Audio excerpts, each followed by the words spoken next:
The Kansas City Chiefs have brought back what might be an extremely crucial piece of their defense for the 2025 season. That is to say that Charles Omenihu is coming back for a third season.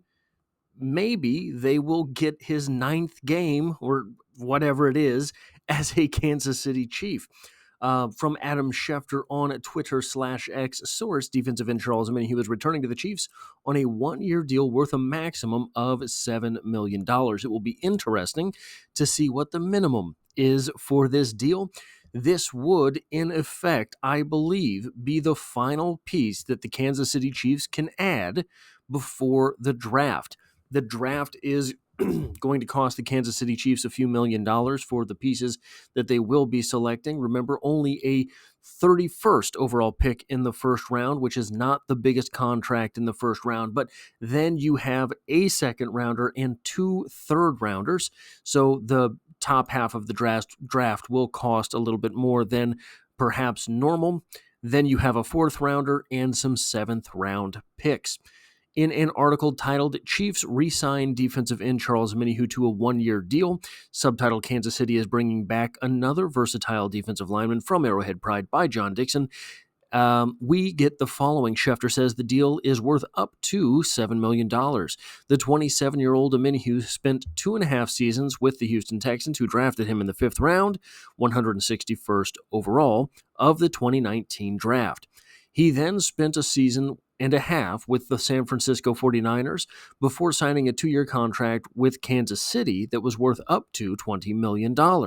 Unfortunately, Omenihu missed the first 6 games of the 2023 season under an NFL suspension for violating the league's personal conduct policy after he was arrested on suspicion of domestic charges while he was with the 49ers. Now, that explains the first season that he was with the Kansas City Chiefs. Last season, with the Kansas City Chiefs, he missed the first few games with an injury that he sustained in the AFC Championship game the prior season.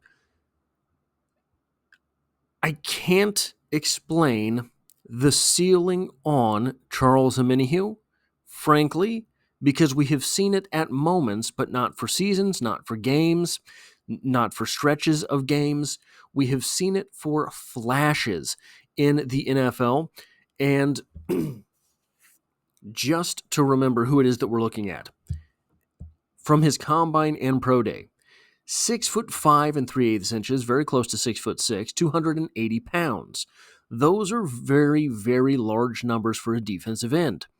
Nick Scorton type numbers from this year's draft, if you were looking at this year's draft. 36-inch arms. Now, what does that mean? The guy's got long arms. Okay, well, he's not playing basketball. What do we need long arms for? Taking that offensive lineman and getting yourself the distance with that 36-inch arm, guys, that he has, your offensive lineman, probably, by most accounts, is going to have a 33 to 34-inch arm. You have a 2-inch reach advantage on him. You're touching him before he's touching you. 9 3/8 inch hands, sort of small hands for a guy that size, but I wouldn't be the one to tell him that. A 4.92 40-yard dash, not elite, but you're still looking at a sub 5-second 40 for a guy that's 280 pounds. In a different era of the NFL, this guy's defensive tackle. In a different era of the NFL, this guy is a nose tackle. So very large individual, very long reach, and not great speed, but fairly good explosive numbers. 36.5-inch vertical for a guy that weighs 280 pounds, 9'7" broad jump. 15 reps on the bench press, that's nothing to write home about. Frankly, for a guy that's 280 pounds, that's kind of on the low side of what you would want to see. But when you're remembering that he's pushing it up to a 36-inch arm extension, and those are the only ones that count. Like, this isn't you and me in the gym just half repping stuff out and counting it like we're beasts. These are down to the chest, full extension. Those are the only reps that count. 15 reps on 36-inch arms. He pushed 225 pounds, about 1.5 miles. So what are we looking at as a player, not just an athlete? Well, spurts of good football. He disappears 2021, 2020, well, just 2021, really. But he spent 2021 with two different teams. He disappears kind of for that time. But before then, you had a guy who his rookie season got 3 sacks. He got 4 sacks the season after that. Pair that with 16 quarterback hits, 4 sacks. You're looking at a fairly productive season, not the highest impact season, but a productive season. An offensive line, a quarterback always has to account for a guy that is getting 4 sacks and 16 QB hits. You fast forward to 2022, the year before he came to Kansas City, 4.5 sacks, 16 quarterback hits. So that is kind of the ceiling of his production on a recurring basis. You had it his second year, you had it in 2022. So the first season he was with the Kansas City Chiefs, he misses all of that time with suspension, comes back and plays the end of the year, only got 1 start. But in that stretch of 11 games, 28 tackles, 7 sacks, 11 quarterback hits. He was on pace to break out. We could have seen what was maybe not an elite season, but a very, very good season. Playing 11 games, had he played 17, very possible he would have broken that 10 sack mark. Who knows as far as the quarterback hits are concerned? 11 quarterback hits, 7 sacks. So he was starting to convert more of the hits into sacks. Last season, following the injury, took a definitive step backwards. 1 sack, 6 tackles, 1 quarterback hit in 6 games and 1 start. For that season, what you're looking at was 225 reps. So the real confounding factor there is this. In 2023, he played 404 reps. In 2024, he played 225 reps. So in that 180 rep difference, you're getting a difference between 6 tackles and 28 tackles, 7 sacks and a single sack, 6 quarterback hits and a single quarterback hit. It was not just that his reps fell off. Something in Omenihu's game had gone sideways. Do we have reason to believe that something is now fixed? Well, we see it all the time with guys who are coming back from injury who have lost an element of their game in the time that they were gone, and it takes them an entire season to get it back. Hopefully, we can hope. That is what we are looking at with Charles Omenihu. This is a $7 million deal, up to a $7 million deal that is, for all intents and purposes, not just a prove-it deal, but it's kind of the same thing that Hollywood Brown did for the Kansas City Chiefs. Mea culpa. He is saying, just like Hollywood Brown, okay, my body failed. I did not.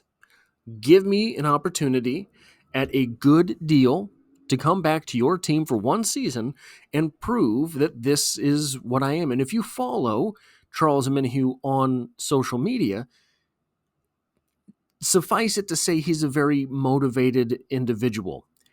He is perhaps taking some things a little bit more heavily than you or I would be advised to do in our daily lives, or we might have a heart attack by the time we're 45. He's taking that, putting it on his back, and saying, you know what? I'm going to sack the heart attack. I am going to go out there and be productive. And I think every team has to have a couple of those. Look, he's not Michael Jordan. Maybe he's Dennis Rodman. You need a Dennis Rodman on your team. I get lost. I'm not a basketball fan, but one thing that I do love on YouTube is the snippets of basketball players interviewing basketball players. And I don't remember who it was now, but it was a player from the 90s who said about Jordan in the finals that they played them. Look, Jordan didn't beat us. Dennis Rodman did. And he said, we answered Michael Jordan. We had to throw a lot at him, but we had an answer for him. Dennis Rodman, we didn't know what to do. Anybody who threw up a basketball, he caught it. And that is sort of the mentality of a Charles Omenihu. Charles Omenihu is not dancing in the end zone, but Charles Omenihu wants to put his face mask between your numbers, right? And that is something that is invaluable. And when we look at the team that Brett Veach is starting to build, has been starting to build for a few seasons now, I guess, tough, hard-nosed football team. That is what is being valued now at One Arrowhead Drive. If we finally get 17 games of Charles Omenihu, and we get 17 games of Charles Omenihu as he was in 2023, not 2024, guys, this is a very good defense. And we can say all day and night that, yeah, we need an edge rusher to pair with George Karlaftis. If Charles Omenihu is who Charles Omenihu can be, and look, we don't know. He's been that twice in a 5-year career. Is he able to do that on an every game basis? We've never seen it. If he is, and we've never had him for 17 games, he's had 2 abbreviated seasons in Kansas City. If he is that Charles Omenihu from 2023, not 2024, and he is for 17 games, then guys, the defense could be elite. The defense could be elite. There was an article from PFF a couple days ago where they talked about every team's most tradable asset. And for the Kansas City Chiefs, they listed Jalen Watson. Well, it's because you already have Christian Fulton, you have Trent McDuffie. But guys, Jalen Watson is an absolute elite third corner. We've seen this before. We saw this play out with L'Jarius Sneed on the team. You put Jalen Watson at that third cornerback role, you put Charles Omenihu from 2023 on the field, all of a sudden this defense becomes very difficult to deal with. You don't have a problem at the second cornerback. Maybe you have a hole at the second defensive tackle position, but who cares if George Karlaftis, Charles Omenihu, and Chris Jones are rushing the passer on passing downs? If it's that Charles Omenihu, this defense is upgraded immediately.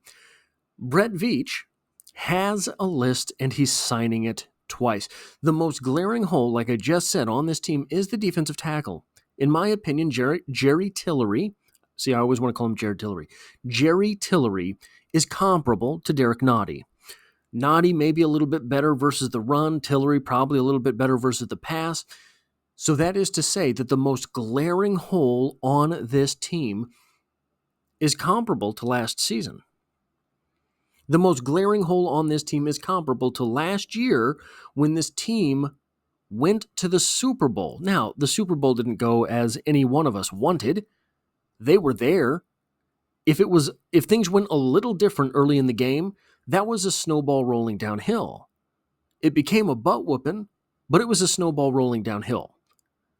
Things go a little bit differently early in that game, you have an entirely different ball game. And I'm not just saying that because I'm a jaded fan. I'm not just saying that because I'm a homer. I'm not saying that with red and gold-colored glasses. That's how the sport of football works. Things go a little bit different in the first quarter. All of a sudden, it's a different game in the third quarter. It happens all the time. When you look at this team from a top-down perspective, when you take a step back and really take in what is going on here, if you have a line, offensive or defensive, that is top 10 in football, you're competitive. You're competitive. If you have both of your lines that are top 10 in football, you are in every game. And all you have to have after that is one or two guys on each side of the ball that are exceptional. And you can win a lot of games in the NFL. Well, guess what? The Chiefs have Patrick Mahomes, the most exceptional in all of football. If he gets an actual top 10 line, left to right, the offense is always going to be able to score points. If the defense then, with this Charles Omenihu signing, if they get the 2023 Charles Omenihu, that'll be a top 10-ish line. If they can add one element in the draft, whether that is a starting defensive tackle or a pass rushing defensive end, all of a sudden, the entirety of the defense looks different. They will always be competitive. As far as that defensive end spot itself is concerned, George Karlaftis, Mike Danna, and Charles Omenihu are a competent trio. They're not elite, but they're solid. They can stop the run. They can get some sacks. If you get 2023 Charles Omenihu, it can be better than solid. If they can, in the draft, add one guy at that edge position that has a little bit of juice. I'm not talking a 40 rep a game guy. I'm talking a 15, 20 rep per game guy. One guy that has some juice. All of a sudden, this entire defensive line is transformed. Well, you want to take Charles Omenihu off the field and passing down to replace him with a rookie that has a little bit of juice? No. You kick Charles Omenihu into defensive tackle on obvious passing downs. You have a pass rush ace on the team, and your defensive line becomes George Karlaftis, solid guy with sack numbers, Chris Jones, elite defensive tackle, Charles Omenihu, valuable and, flexible defensive tackle, defensive end guy that has height, that has 36-inch arms. You want to talk about an advantage that 36-inch arms give you, it's there at defensive end, but it is massive at defensive tackle. Look at all of the 30, 32-inch arm centers in the league. 36 inches, guys, they're not touching you. All of a sudden, those four guys on the field, this defensive line can be elite for passing downs. 3rd and 8, you have an elite defensive line. You don't have an elite defensive line on 1st and 10, on 2nd and 5. On 3rd and 8, with those four guys on the field, if you can find somebody with a little bit of juice at the defensive end position, that becomes elite. That is all I have for this video. If you like or appreciate what it is that I do here, hitting the like button really does help me out, as it tells YouTube to share this video with other Kansas City Chiefs fans. And if you find yourself here by chance but not design, the Chiefs are the only thing I talk about on this channel, dropping multiple videos every single week, and I hope to have you back for the next one.